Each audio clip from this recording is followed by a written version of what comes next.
Welcome to Teachers Transition Podcast, a show dedicated to supporting teachers transition in, through, and out of education. Grab your seat and let's talk about how to make your next transition a successful one. Good morning, good afternoon, good evening, wherever you're tuning from. My name is Alex Curtin, host of Teachers Transition Podcast. We're here helping teachers transition through the different stages of their career. And today I'm excited to have a colleague of mine. Actually, she was in our wedding party. She has a unique story that I think all of our teachers will benefit from. Her name is Oslyn Grant. Rodriguez. Yes, I was trying to know the last name. I don't put myself in trouble with Angel. And I wasn't also sure if you do Angel Grant Rodriguez, but she's here with us. And we started working together many years ago in Baldwin. And I want her to introduce herself, tell us about your family, you know. Thank you so much, Alex, for being on this show. It's so exciting to connect with you on this other end of the education journey. Yes. So since our Baldwin days, where I started off as an English language arts teacher, and I transitioned from teaching in middle school to being a school administrator on Long Island as well. And then shortly after that, I transitioned to becoming a homeschool mom, a stay-at-home homeschool mom, which I never thought that was something that I would desire, because I was on the fast track to becoming a school superintendent. I did all the coursework, I did all the things. And then when I had that baby, I could not believe I didn't want to go back to work. And that baby just turned 16 2 days ago. Oh my gosh. So 16 years ago, I stepped away from public education. And since that time, I began to homeschool my children. Now we have 4 children, and we continue to homeschool in another state, in Alabama, which has been a great state for homeschooling. And then after that, we transitioned to South Florida. 3 years ago, I taught for a short, maybe about a year and a half. I taught in a private Christian school. That was great. But then I wanted something else. I missed my kids. I thought I was going to go back to homeschooling. Little did I know, as I started a homeschool, the idea to start a microschool was sparked. Wow. And my life has taken a completely different, exciting turn. So that's a little bit about me. Well, that's a whole lot of transitions, and let's jump into it. Let's talk about those. How many babies we have now? So we have 4, and okay. I just celebrated my 20th wedding anniversary with my husband, Angel. So yes. Our kids are ages 10, 12, 14, and 16. Okay, so that provides another layer of complexity, because it's one thing to be a teacher, another thing to have 1, 2, 3, 4 adds on to the challenge of balancing those roles. For sure. So kind of walk us through, you started as a teacher. How long did it take you to become administrator? Kind of give us a little taste of what that process was, because there's some people that's on that path now, and Yes. So I was a teacher, I would say, I believe, for about 8 years. And it was after I got my master's, and then I pursued the coursework and whatever other steps we needed to do. So 8 years in the classroom, and the last 2 years I spent as a school administrator. Okay. And as far as that process, did you feel that the district that you were in kind of helped and supports you to transition to become an administrator? Well, actually, that at the time, I feel like there was a huge transition itself within that district.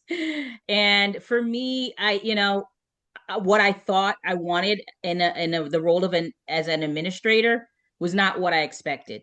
Okay. Honestly, I didn't like being an administrator. I'm just going to be completely honest. I missed the interaction with the kids. I'm the kind of person that I love students. I love that, you get to touch them. You get to be close to them. You get to be close to the parents. Now it was just as an administrator, at least for me, I was dealing more so with teachers. And I'm telling you, I'd much rather deal with kids' attitudes than teachers' attitudes.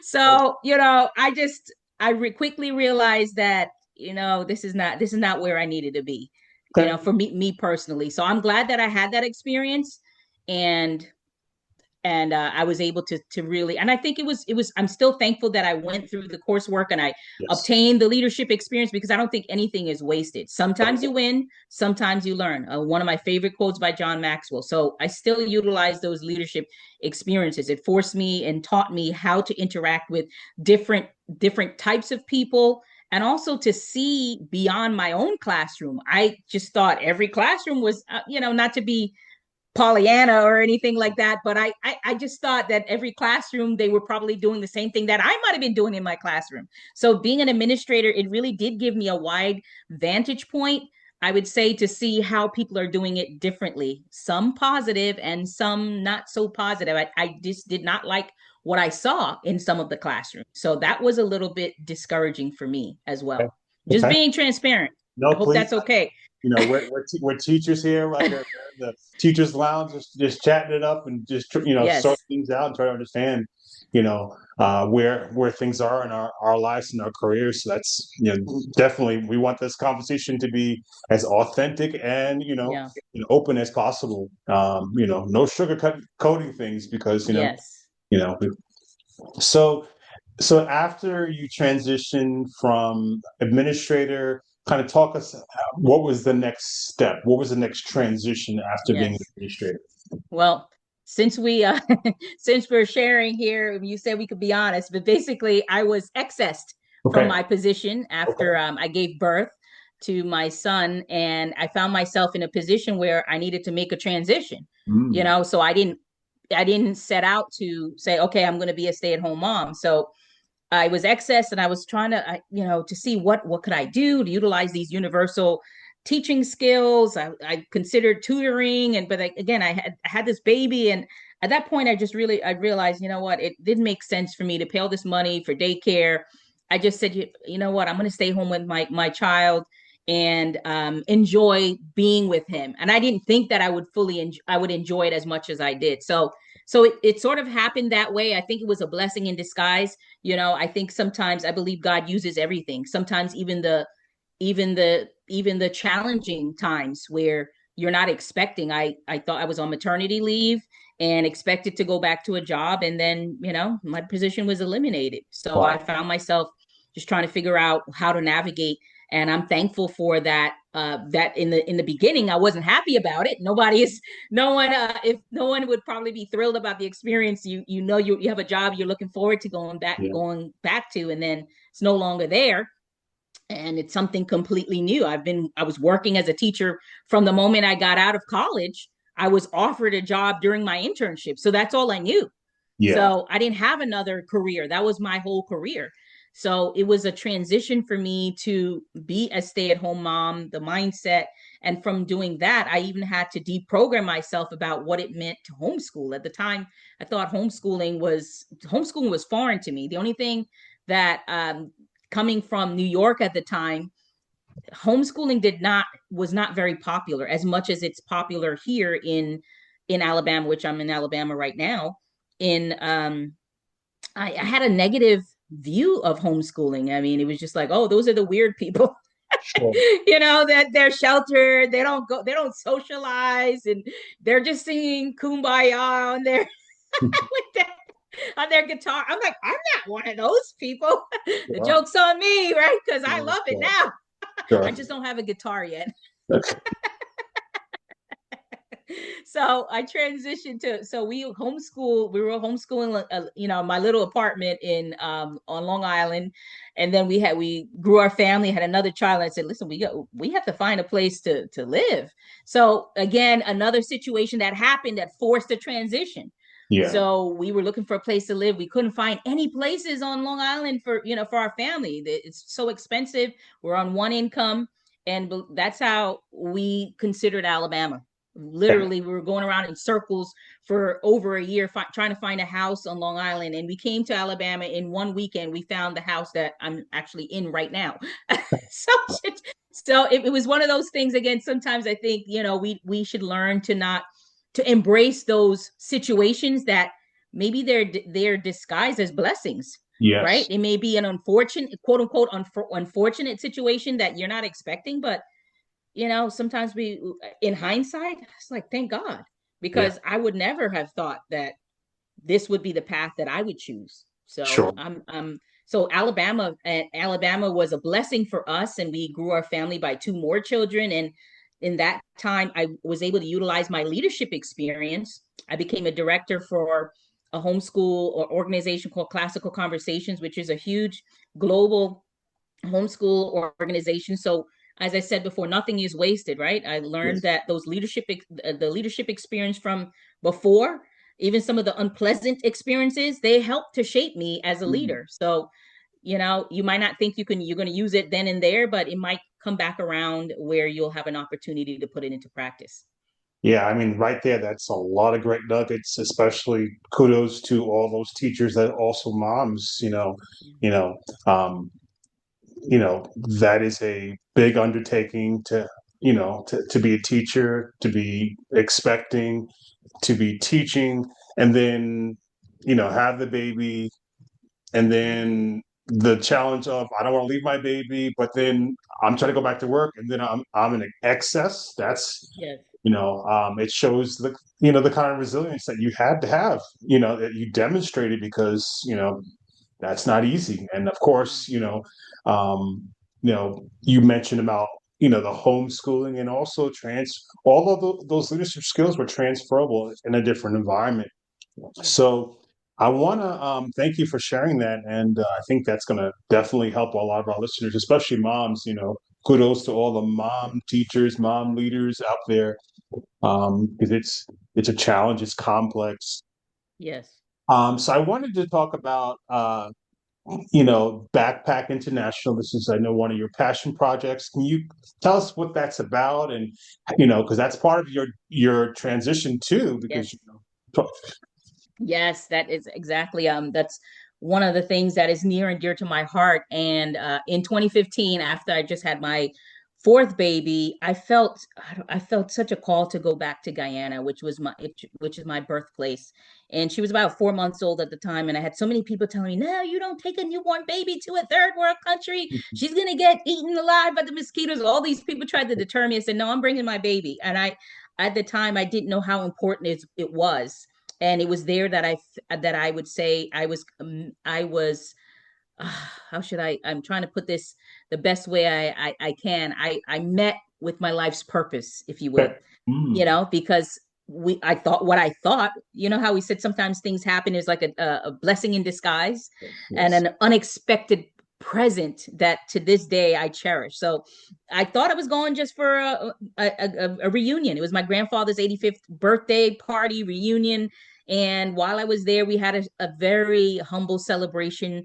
My mom wanted to do something. My mom is also a teacher, Mm, and she wanted to do something to help to bless the children. It's customary when you go back home, we call it go back home to the Caribbean, you show kindness to sure. the people in the villages. You might bring gifts, and it you don't have to be rich, and it doesn't have to be extravagant. We just had some, we call it some lime juice, some lemonade, and some like a sweet bun. And we had somebody bake the buns and the drinks, and we packaged some chips in a bag, and we were giving them out to the children in the community. We borrowed some benches from the local church, and I remember we were singing songs, and I'm always taking pictures. I love to document things. I was taking pictures and videos, and I was saying to the kids, "Let me see what you have in your bag. Let me see what you have in your bag." As I was doing that with my baby, I just felt something. I just kind of, it's almost like, if you ever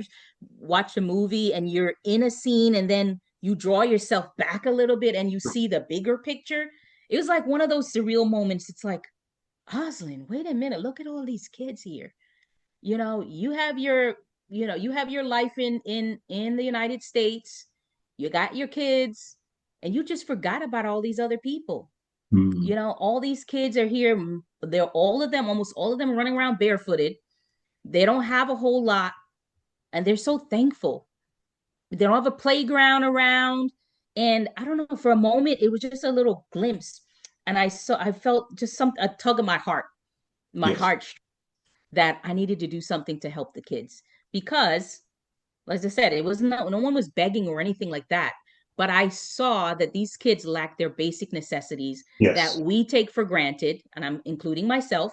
Mhm. Basic things like shoes, as much as flip flops, toothbrush, toothpaste, underwear, basic necessities to go to school. It's back to school season coming up right here in America right now, and many of these kids didn't have the things that they would need: the Yes. supplies, the books, the uniforms, the all of the items that they would need to have a successful start to the school year. So I was confronted with a problem that I Mhm. couldn't ignore. I couldn't say, oh, well, that's let somebody else deal with that. I'm not rich. I was a stay-at-home mom. Sure. I have my four kids. I'm like, well, what could I do? I could have said that. What could I do? I can't do a Sure. whole lot. I can't. I'm not Mother Teresa. I can't save the world. But but I wrote it down in my journal. I really didn't think much of it. I didn't think, oh, I'm going to start this organization. But I did come back changed. I came back to Auburn, Alabama, and I didn't forget those faces. I didn't forget those kids.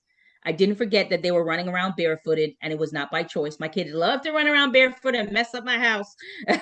But these kids were barefooted, and it was not by choice. Yes. And in this particular village, the poverty rate was so high, and I felt as a mother, if I'm faced with the decision to feed my child or pay for them, pay for their school supplies, I'm going to feed my child. Yes. So my heart was just broke basically, because what a choice to have, Sure. because you want your child to excel academically, because and I always said this to my students, your ticket out of poverty is your education. Education Mhm. is your ticket out of poverty. So these kids, they couldn't go to school because you have to have a uniform, you have to have shoes, you have to have these things, and if they can't afford to buy them, then they drop out of school. So it's this cycle of poverty that's just going to continue. So I'm like, okay, well, I could do something. So Backpack International started just as an effort where I wanted to do something to help some of the kids in this one village, just with and I'm like, well, what could I do? What was the most significant thing that helped me as a child? I came from poverty in Guyana, and my parents always used to say, get your education, get your education. They really push that all the time. But for me, it was not just education that helped me. For me, it was my faith plus education, and I coined that phrase: faith plus education equals an unstoppable combination. Because for me, in my life as a student, as a young adult, and even as a mom now, there are certain doors that faith will open. Yeah. Education will get you up to a certain point, but there's certain barriers that only faith in God can open. So I know I said a lot, but that's where we started. I didn't start to say, oh, I want to start an organization. I just wanted to help. And then Sure. it just blossomed from there. So, I mean, that's, I know oh, that's a whole lot. I mean, it kind of tugs on all of our hearts as listeners. Say, "Oh, what can I do? What can I do with my hands? What can I do beyond my teaching? Is there another way I can make a difference?" So, can you, want tell us like the impact that Backpack International has made over the last few years, and how long it's Yes. been in existence, and Yes. where have you traveled? Yeah, thank you. So, we're celebrating our 10th anniversary this year, Right. and July is very significant for me. My grandfather's no longer here, so every July I really miss him, because I'm thankful to God for his life and legacy. That because had it not been for him, I would not have gone back to Guyana, and my eyes were really open, as I said. So since then, we have been blessed to touch 12 nations across Wow. 4 continents.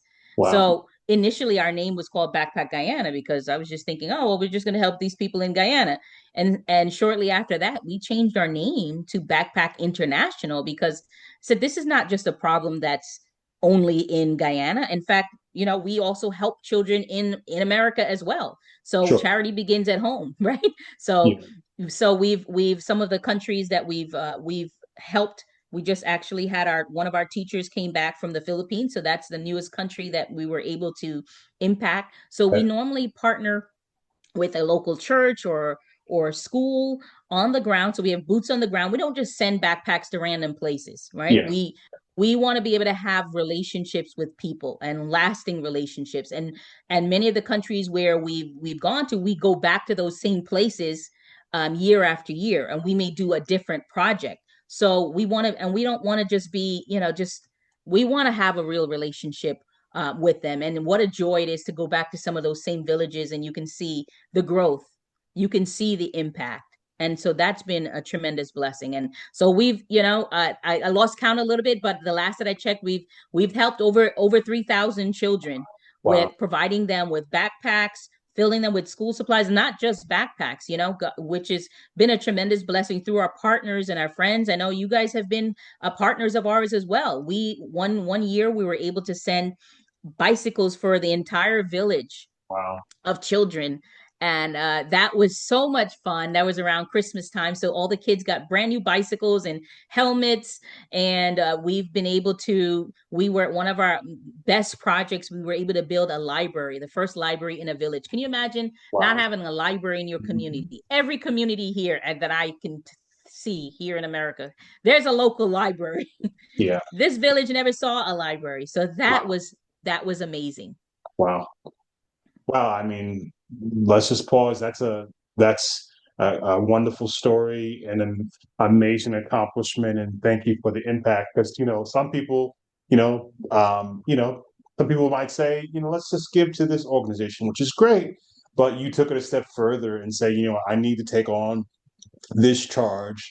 And I'm not just going to send the stuff because we can send stuff, but also I want to make sure, it makes an impact. We connect with the community, so it's not just something we send and, we feel good and buy. It's, Right, exactly. wow, what a transition that, you don't hear as much for teachers, Yeah.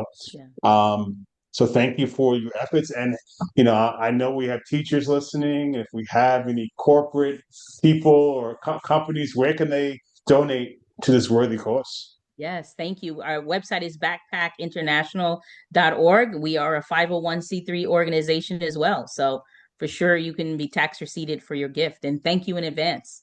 Yeah, thank you for the work we're doing and your team. So, you know, let's now pivot now because I know you're still doing backpack and you have a new project that Yes. can you tell us about that? Oh, yes. So but our newest project is an outgrowth of Backpack International because the common denominator is still children. I'm Yes, still at my core, I'm still a teacher. yes, And yes. that's I'm hoping that the listeners can see that and see the transferability of these universal skills as an educator. Mhm. So um, part of what we do with Backpack International, we work with children. And then, so what I noticed when we were in South Florida, as I said, I resumed homeschooling, and so this happened organically, and it's the same thing that happened with Backpack International. It happened organically. Yes. I'm what can I do? Just starting small, starting where you are, not having all the answers. So I started a micro school. I didn't even know what a micro school was at the time, Well, tell but us what the school is. okay. Yeah, so my best definition is the one room schoolhouse. Okay, okay. Basically where you can have now there are various models of micro schools, but our micro school is we do have a one room schoolhouse. We have students of mixed ages Okay. who are learning at the same time. So similar to my own homeschool journey, it's I would teach all of my children certain subjects at the same time. So if we were teaching Bible, I wouldn't teach a separate Bible lesson. We're teaching Noah's Ark. It's one story about Noah's Ark, but you Sure. differentiate, the output. You differentiate, what my fourth grader would do, what my 10th grader, sixth grader, so on and so forth. So it's the same thing so teachers do that all the time. Yes, Some yes. people have a hard time wrapping their heads around. They're like, well, how could you teach kids of all these different ages? It's like, well, we're used to doing that as a teacher. It's not Sure. that different.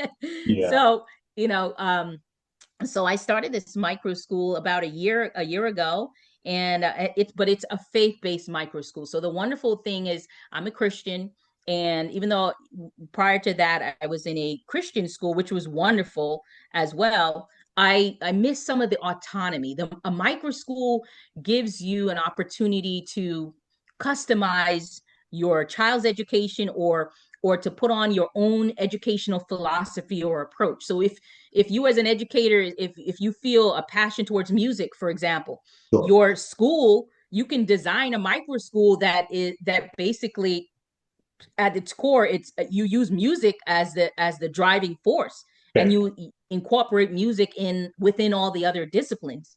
So with our micro school, we were the first faith-based micro school in our area, because, and I'm saying this because all the parents who said they went on Google typing in Christian micro school, the only one that came up was Terra Nova, Wow. which means new territory. Yes. And so we are thrilled that we can have prayer in our micro school. We have chapel in our micro school. Our students are playing the keyboard and leading worship. This would never happen in a public school. Now I'm a product of public school, and Sure. God bless it. But if you're looking for a different option and you have different values, you can have a micro school. Part of our students' curriculum is community service. So every Wednesday they serve groceries to people in the community. So Wow. it's not an optional thing. It's infused in their learning. So it's Yeah. non-traditional education. When we had a chance to go to participate in a World Art Day program, that's a part of our curriculum. We go to the park every day. When Mm. have you ever been able to go to them? Now, I know some schools may have a beautiful playground, but Yes. our micro school, we have a school bus, and I love that we say to the kids, I said, where do y'all want to go? Which park do you all want to go today? How fun is that? A kid gets to decide which playground they want to go to. So Yes. we have options. We can pause our instruction when we want to. We can accelerate it when we want to. If students want to learn more about something, we can. We don't have to allow somebody else to dictate the kind of the curriculum. We choose the curriculum that we want, and we're empowering parents to choose. Okay. Okay. Wow. That's a great new option for, teachers and for parents to, decide where they, another option. So that's great. Yes.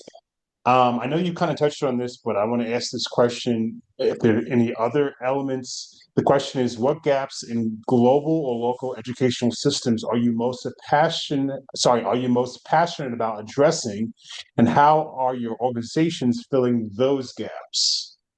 I think for sure flexibility that led me to opening up, resuming homeschooling and ultimately opening up the micro school. I have this story of my then 8-year-old crying every day, "Daddy, please save me." She did not want to wake up to go to school. She cried straight for a month. I found myself as a parent, and because I was a teacher at the time, we had to be at the school at 7:30 every morning. She's the kind of kid that she needs her sleep. She Okay. needs more time to sleep, but she couldn't go to sleep earlier because she was inundated with so much homework. So she was at Yeah. school all day. Then she came home, tons of homework, and there's no life behind it. It was just like a rat race, just over and over, go over. And my husband said, you know, what are we doing? Yeah. She's only 8. She should love school. But Mm. the child, even though she was getting A's, there was no joy of learning, Yeah. because it's just like everyone had to be at school at the same time. You had to go Monday to Friday. So for us, it was flexibility. So even with our own micro school, sometimes if our daughter wanted to sleep late, my husband said, I'll bring her later. So she would come in later on. So we have flexibility. That's unheard of, right? We know we would Sure. have to write them down. This student is late. This Mhm. student has missed 3 hours of school. Yes. Yes. But then on Saturdays when she's well rested, she can knock out 3 or 4 lessons, or in Sure. a Sunday, or in the evening. So I Flexibility. sometimes Okay. Yeah. sometimes I would say, okay, she's my night school girl. So, so that I would say those are the things that I would say that our organization helps to address. We help parents to take back the power, take back their power. We empower them to say, listen, this is your child, it's your choice. You can choose what you want. You can choose how you want them to learn. We've had parents who are ministers, and they had to travel for work, or they have a conference. They can bring their children with them, and they can their education is does not have to be interrupted. They can Yeah. bring their books with them. our kids are here with us in Alabama right now. We're doing some schooling as well. Another thing that I thought was interesting and unheard of for me as a public school teacher. So my own son, who was doing dual enrollment, I said, you know what? He's taking some college classes. There were some heavier classes. So I said, you know what? We're going to suspend some of the other subjects and you can take them in the summer. Mhm. Hey, why Yeah, not? There's no so we have more flexibility, more options. And if a particular curriculum is not working for you, you can change it. sure, So sure. what if it's not working? I've never heard that when I was given a curriculum as a teacher. This is the curriculum it is. That's what it is, and that's what you got to use. Sure, sure. You have no, I mean, you have no other, no, you can't say, well, I think that this might be a better fit for this. There is no room. You cannot deviate. You can't Mm, deviate in any kind of flexibility. So that's I would say for sure those are some of the gaps that our organization is helping to fill and helping to empower parents and helping to find a better fit for our children, that sure. what drives them. We have another student, she loves basketball. I'm telling you, this girl is probably going to be a professional basketball player. She is so good, but she needs a time to practice her craft. If she were in a traditional setting, she can't go, she has to wait until the evening. But now she can go in the mornings, 3 hours in the morning when everybody else is busy. She can work on her craft and then she can do schooling later. Sure, You know what I sure. mean? So you have options. And that's great because actors and you Yes. know, celebrities and there's certain circumstances where you can't be in a regular school system. You might That's have to right. have a tutor or some, That's right. that individual instruction. So it's great. That's another option. And taking your teacher experience, then your leadership experience, how, as a CEO, do you balance being the visionary voice opposed to the daily operations? Because Yes. those two are Yeah, that's vastly a great different. question. Someone can say, I have these big plans, but then the other Yes. person is going to say, as administrator, what are the incremental steps I can execute them so we're not going to be Yes. bankrupt, or we're Yes, exactly. I'm probably one of those crazy visionaries that, oh yeah, I want to do everything. My husband tells me all the time, you have these caviar dreams with sardines money. how do you balance those two?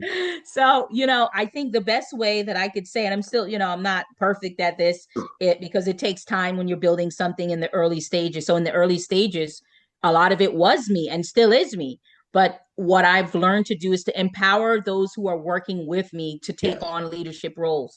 So the teachers, the parents, and to delegate. I can't do everything. I can't be everywhere. And at the time last year, I was in the beginning of the school year, I was in the classroom so much that I wasn't able to do to be as much into the community as I would have liked. And now in Yeah. the second semester, I was for sure able to participate more in the community because I had other staff members who can fill in for me when in my absence. So for sure, get providing that training. So I hired another professional educator to give professional development to some of Mm, my teachers as well. that's And it definitely is needed. And some of it was virtual, and some of it was in person. So for one of my teachers in particular, who's wonderful, I was able to have a one-on-one mentor. I remember when we first started teaching, we would have those teacher mentors, who a seasoned mentor and who can assist us. So I do the same thing. I never forgot that. And that was something that I expected when I moved to Florida. I said, well, where's my mentor teacher? I yeah, didn't have one. So that was something that was fantastic that I learned when we were in Baldwin, that I took with me. We all need mentors. A yeah. mentor, mentors as well. So I would say definitely surrounding yourself with people who can take on those leadership roles, volunteers as well, parents. Use your resources, even students who are able to with assistance take on some of those leadership roles. And we did that as teachers too, right? In the classroom, when you had certain routines, you would have students who you recognize would are responsible, that can help with certain things. So Absolutely. those same transferable skills in the classroom, you can use them in your business. That sounds like a theme there. For sure. So, with that idea, what innovative or non-traditional methods are you implementing at Terra Nova in addition to the flexibility, that you believe that other schools should consider adopting? Mm, Because you took the mentor teacher from the public school. What are right. some amazing things that you say, hey, if only public schools would grab this thing, it would make the educational experience even better? Yeah, I definitely say, finding out what your students are interested in, and having, I would say, having different like having a space where you can accommodate different learning styles. I'm not saying that in the public school system it's not, but it's a little bit. I feel like we, and I sympathize with my fellow public school teachers. I still love them, and I said my own mom is still just retired as a Right? public school teacher. Yes. So I would say if there's a way that they could allow for some outside of the box thinking, and by that I mean, let me give you an example. So for our music program, our students are able to participate. All of our students participated in our fine arts program. So part of their grades was this evaluation where they would go to this fine arts competition. That's infused in our curriculum. Everyone um, is exposed to as many different options as possible. Right. Also, I would say that being within the community, I found myself when I was in the classroom, as a teacher, I was just so inundated with the testing, the testing, the testing. I didn't know what was going on outside of my community. And my students also, they were not exposed to the real issues within the community. For example, to learn empathy and compassion for their fellow man. Our students, part of our curriculum, we visit with our elderly. We have a relationship Mhm. with the local assisted living facility. Our students perform, and they don't have to be an expert. They Sure. recite poetry, they play music, I mean, they play games, they interact. So I would say definitely going outside of the four walls of the classroom Yes. as Yes. much as possible, not just, oh, it's a field trip once in a while, or oh, it's a club, it's only for these kids. If you're in the key club, then you can do these service oriented things. Because I Yes. I did key club and I loved it. But what about the other kids who might not be, they may not be aware.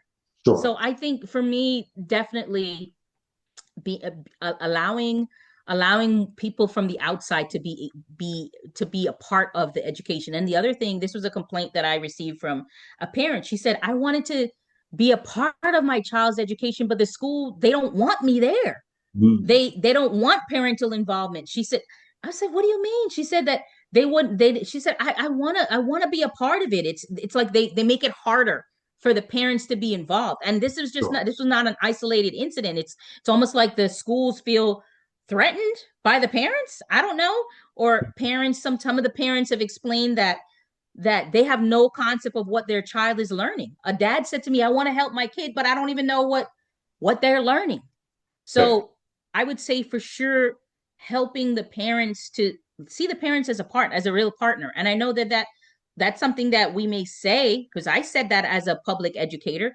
And in hindsight, I really wasn't being a true partner. I really wasn't saying, okay, this is the curriculum. You have a copy of it. When what we're doing in our hybrid program, if you choose to have your child attend 2 days a week of schooling with us, the same curriculum that I have as a teacher, the parent also has that same curriculum. So if they are not with us, the parent takes the parent continues that instruction. Right. So I would say empowering the parents as well, and seeing them as their partner, and recognizing that these kids belong to the parents, not to the teachers. Because Yes. that was something, I'm telling you now, I'm gonna I that was a big pet peeve of mine, because it's sometimes the parents are teachers were overstepping, I felt as a parent, their boundaries. It's like, these are Mhm. our kids. You cannot dictate what we do in our home. Yeah. We are hiring you as an educator, as a tutor, to partner with educating our child. Sure. So I hope that makes sense. No, it does, and yeah, that's definitely a very loaded topic, and but it's I think Yes. it's great that we can talk openly about this Yes. in this setting. Um, you know, it almost sounds like part of our podcast is really even really targeting today in this episode a lot of parents. Uh, Yes. but bringing it back to the teachers, Hmm. what advice would you give to teachers or professionals who feel that deep calling or want to create impact outside of the traditional school system? Because have already trailblazed through that path, and there could be some people that, you know, their heart might be, leaning towards that path, or they might hear your story and say, you know what? I need to make more of a difference. I need to think Yeah. outside of Yeah. the Yeah. box. Yeah. The other thing that really drove me to start the micro school is I was burned out as a teacher. I Mm, was working so many hours in addition to my own children, just the hustle and bustle. I as much as I love the students, I didn't have a life outside of teaching. I remember my husband would stay up at night with me to grade papers. It was midnight, grading papers, doing lesson plans. And then I had to be up at 5 in the morning so that I was like, what kind of life is this? I was running myself ragged. yes. And to the point where my husband says, you got to quit this job. He said, Wow. I want to have, he said, God forbid, he told me, he said, something happens to you, you know, he wasn't being selfish at the time when he said it. But he was like, so I'm supposed to raise these kids by myself. But Yeah. it was a wake up call for me. I'm Sure. like, he's Sure. like, he said, our kids deserve their mother. So I want to say for me, if you're in a position, if you're a teacher where you feel like I don't think any job you should have to sacrifice yourself. Okay. We need to have balance. And it was just way out of control for us as a family and for what I was looking for. So I would say if you were in that position or you feel like you want to do something different, you can just, I would say, go for it. And you don't have, some people, this is my personality, some people like to make sure they have all their ducks in a row and then they have this in order and that in order. No, my philosophy is just do it and you'll figure it out along the way, Okay. because that sometimes for me, jump, or there's another thing, I love it, jump and build your wings on the way down. Okay. And just like having a baby, I mean, sometimes people try to prepare and do as much as you can, but there's nothing like experience that's going to truly prepare you for Sure. what you're doing. Experience is the best teacher. So for me, starting a micro school was something that, okay, this is something that I want to try and learn. Okay. Take advantage of all the opportunities. I didn't start out having an entrepreneurial mind, if you will. I would say I probably wasn't a business person per se, but I took advantage of every free program my city had at the community college, the local chamber of commerce. I think I must have taken like 6 courses in 1 year. Every program that they were offering, take advantage. There are so many programs out there. Look Yes. around in your community to see what's out there for people who want to try learn different things, learn a new skill. And that for me was really helpful, and it still continues to be helpful because with learning a new skill and surrounding yourself with people who are business minded. If you're coming out, for me, I didn't have a side hustle like some teachers when might have a side hustle. I didn't have a side hustle, so I'm learning these things now. So Yes. that has been advantageous for me, for That's sure. right. That's Invest in yourself. You have to. And if our viewers had some questions or need some inspiration, could they reach out to you on LinkedIn? I know that you're super Yes. busy, but Yeah, so I also have another I'm a leadership coach as well. yeah, So Courageous Leadership is my other business where I assist if you're an individual that you want to start a micro school. That's okay, something where I provide coaching for that. And awesome. then it doesn't even have to be a micro school. There's some people who prefer. I know there's some models right now where some individuals, they're a private tutor for children. There's some parents whose children who may have children, they don't want them to go to another setting. They prefer the tutor, a full-time tutor, to come to their home. You can Okay. be a full-time tutor as well, and it's you can live very comfortably as well. Wow. So that's another model if you don't want to start an actual school. And you can start small. When we first started with our micro school, we didn't have a facility. You might say, oh my gosh, there's a lot of startup costs. Yes, but we started off in our church. There are places they may be willing to donate space for you. You can start in a library. There are some micro schools, they started meeting at the park, Wow. and there are organizations out there who will support and give grants to help Yes. you to start as well. And I'm a recipient of some of those same opportunities. Awesome. I mean, you just kind of gave a little quick seminar of things that anyone can grab on and say, okay, I have a starting place. I know someone that's done it. Um, it's been great talking to you. I want to ask one final question. Uh, when you reflect on your journey, what legacy do you hope to leave through Backpack International and Terra Nova Educational Center? Wow, that's really that's a great question. I'm still trying to figure that out because honestly, when I'm in the midst of this, and in my mind it wasn't like, okay, well, I want to do this to leave an impact, but for my children and for anyone who has a goal or a dream, my I hope that I can inspire others to be courageous, Yes. to if you have a desire, if you have an idea, bet on yourself. Mhm. you know I mean, even if it's hard, because there's certain things that are hard. This is not easy. I'm not gonna sugarcoat it. This is not easy.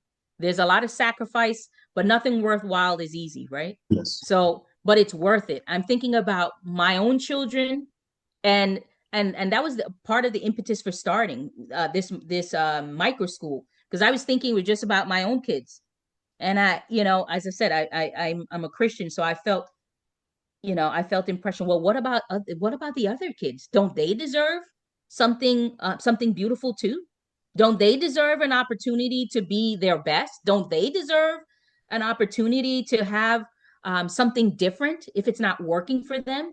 So I feel like I want my legacy to be a person who really was courageous and went after something that she believed in, and that I'm hoping that it's my kids and anyone else, if they want to try something, don't be afraid to try, Yes. because even in the trying, you're going to learn something along the way.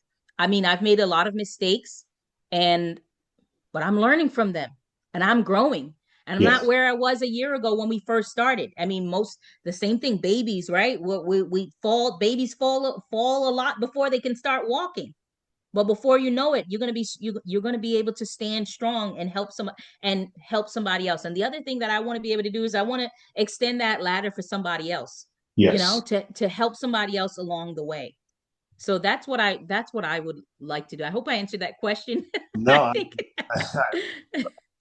I think what you said is so impactful, and it kind of piggies back to being a teacher. We want to make an impact, Yeah. so you've taken, so many lessons and so many experiences and say, hey, I'm not just a teacher in one setting. I can transcend to other areas of education, other areas of, whether it's being the CEO of a nonprofit.